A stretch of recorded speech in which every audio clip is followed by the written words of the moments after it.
Olá pessoal, tudo bem com vocês? Hoje nós vamos aprender a nossa primeira técnica de inferência estatística. Nós vamos aprender uma tão importante que dela saíram várias outras, ela é base para diversas outras. Hoje nós vamos ver o Teorema de Bayes. Vamos ver do que se trata? O Teorema de Bayes foi uma das primeiras técnicas de inferência estatística desenvolvidas. Ela foi desenvolvida por Thomas Bayes, que é um pastor presbiteriano, e desenvolveu essa técnica pelos anos de 1763.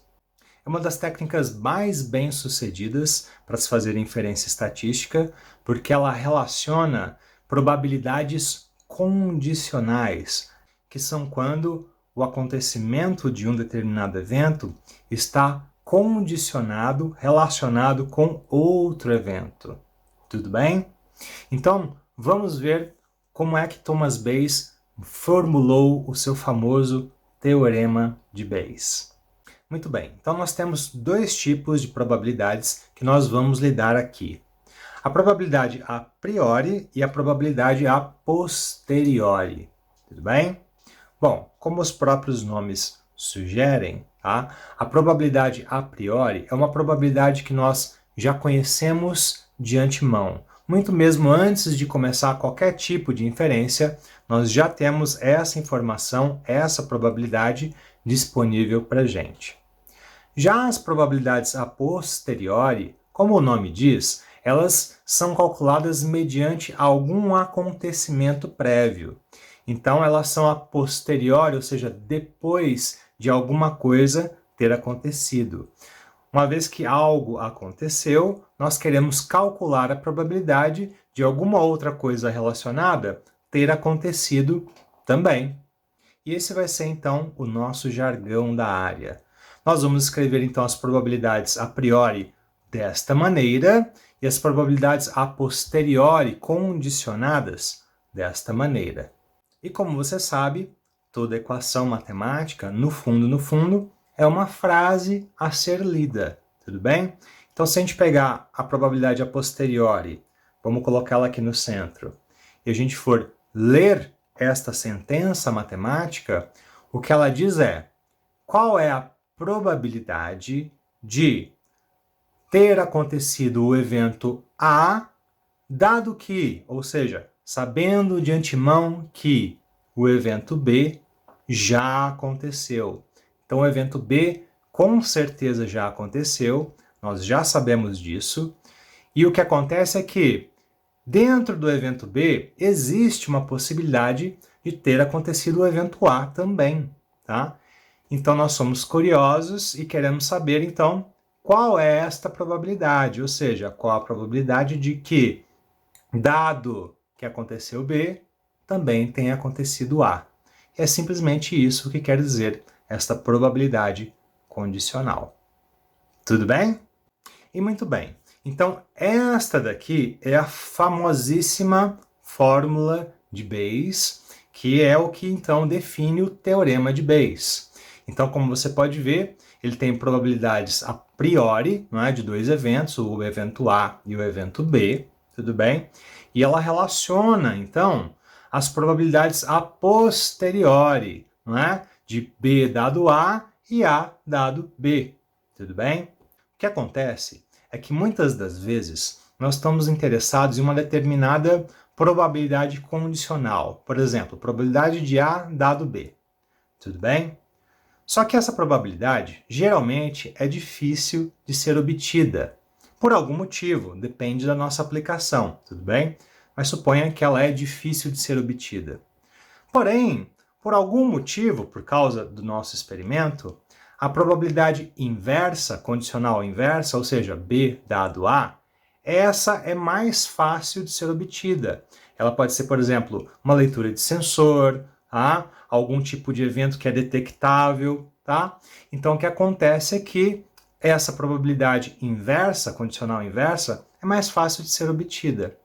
E sabendo que nós temos as probabilidades a priori, ou seja, nós conhecemos o processo, tá? Então o que acontece é que nós conseguimos obter a probabilidade que nós queríamos, que é difícil, por meio da probabilidade que é mais fácil de ser obtida.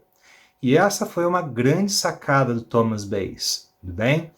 Só que o que acontece é que muitas pessoas olham para esta fórmula e elas se perguntam, poxa vida, mas de onde foi que o Thomas Bayes conseguiu esta fórmula? Pois muito bem, eu vou te mostrar isso agora. Veja, tem muitas maneiras da gente mostrar, provar o Teorema de Bayes, tudo bem? Eu vou usar uma que eu gosto bastante, que é um joguinho que é o seguinte. Imagina então que você tem um menino, tá? E esse menino a gente vai colocar uma venda nos olhos dele, para que ele não possa ver o que ele está fazendo, tudo bem? E isso é importante porque é daí, não é, que vai surgir então a aleatoriedade, tudo bem? Muito bem. A gente dá uma pedra na mão desse menino e a gente deixa esse menino arremessar essa pedra. Tudo bem? Como ele está vendado, não é? Ele não vai saber direito qual foi a direção que ele lançou a pedra. E assim que ele lançar uma segunda vez, uma terceira vez, ele não vai conseguir lançar sempre para o mesmo lado. Tá bom? Muito bem. Mas vamos supor então que por alguma mágica do universo, tudo bem? Essa pedra sempre caia, tá? Dentro de uma determinada área pré-definida. Ela nunca cai fora dessa área pré-definida, sempre dentro de uma área pré-definida. Esta área pré-definida vai ser a área desses dois círculos que estão aparecendo aí para você. Bom, na verdade não precisavam ser exatamente círculos, podia ser qualquer figura geométrica, tudo bem? Mas eu gosto dos círculos porque eles, né, são bonitos, tá bom? Então nós temos o círculo A e o círculo B. E o que acontece é que esses dois círculos, eles têm uma interseção entre si, ou seja, um entra dentro do outro ali. Tudo bem? Então, o que acontece é que, né, o contorno desses dois círculos, a parte de dentro, é a nossa área total onde a pedra pode cair. Não é? Ela pode cair em qualquer lugar dessa área total, não é verdade? Então, essa área total vai ser o nosso universo de discurso, ou seja, todas as possibilidades de onde a pedrinha pode cair estão contidas dentro desta área, tá bom? Como nós conhecemos o jogo, já sabemos quais são as regras, nós podemos então calcular algumas coisas de antemão, ou seja, nós podemos calcular algumas probabilidades a priori, antes mesmo do menino jogar a primeira pedra, nós já sabemos algumas informações. A primeira informação que nós sabemos é a probabilidade da pedrinha cair dentro do círculo A, não é verdade? Ela é o quê? A área do círculo A dividido pela área total. Não é isso? Além disso, pelo mesmo pensamento, nós sabemos a probabilidade da pedrinha cair dentro da área de B, que é o que? A área de B dividido, claro, pela área total. E a mesma coisa é a área da interseção. Veja bem, a interseção nós sempre podemos ver de duas maneiras, não é? Nós podemos ver como sendo a interseção de A com B, não é? Ou então a interseção de B com A. Mas, de toda maneira, a área, né, das duas coisas é a mesma, não é verdade? Então, tanto faz escrever A inter B ou B inter A, que são as duas a mesma coisa. E a probabilidade desta pedrinha cair ali naquela área de interseção é o mesmo pensamento, é a área, não é, da interseção dividido pela área total. O interessante é que você saiba o seguinte, esta área de interseção ela é as duas coisas ao mesmo tempo, ou seja, se a pedrinha cair ali, então ela pertence tanto a A quanto a B. Tudo bem? Aquela região ali é uma região, não é, que vale para os dois círculos. Tá bom? E a área total, como você sabe, não é dada então pela área de A mais a área de B, só que como as duas têm uma interseção, nós estamos somando a área da interseção duas vezes, não é isso? Então é por isso que nós descontamos uma vez a área da interseção. E aqui nós vamos então colocar mais um jargão para a gente. Então, por exemplo, se a pedrinha cair dentro da área de A, nós vamos dizer então que aconteceu A, ou seja, aconteceu o evento A. A pedrinha caiu em A. Mesma coisa para B. Então, se a pedrinha cair dentro do círculo B, a gente vai dizer que aconteceu B, ou seja, o evento B. Tudo bem? E esse então vai ser o nosso jargão. Muito bem. E sabendo de todas essas coisas, nós vamos deixar então o menino jogar a primeira pedra. E aí o menino jogou a primeira pedra e digamos, por exemplo, que ela tenha caído dentro do círculo B. Então a gente diz aconteceu B, não é verdade? Só que a gente sabe, então, que mesmo tendo caído dentro do círculo B, ainda existe uma chance de ter acontecido A, que é o quê? Se a pedrinha tiver caído dentro da interseção, não é verdade? Então, como nós somos muito curiosos, não é? Nós vamos fazer a seguinte pergunta.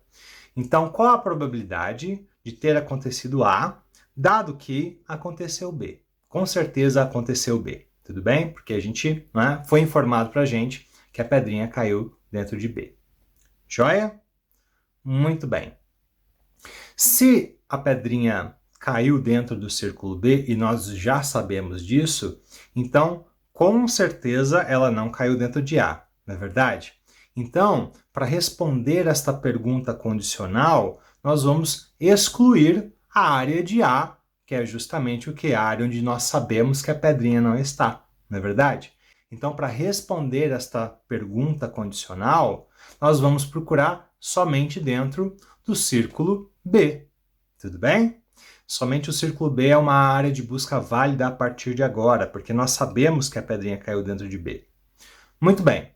Mas nós sabemos, então, que a única área que resta dentro de B, que é A também, não é? Que faz parte do círculo A também, é justamente a área da interseção.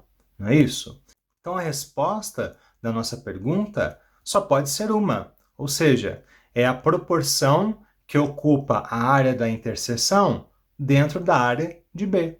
Então, a resposta desta nossa pergunta condicional é a área da interseção dividido pela área de B. Essa é a nossa probabilidade. Tudo bem? Só que o que acontece é que a gente está misturando aí dois mundos. A gente está misturando o mundo das probabilidades com o mundo das áreas. Tudo bem? E nós gostaríamos de que tudo tivesse escrito em termos de probabilidades. Não é isso? Pois bem, como é que a gente pode fazer essa substituição, então? Trocar áreas por probabilidades.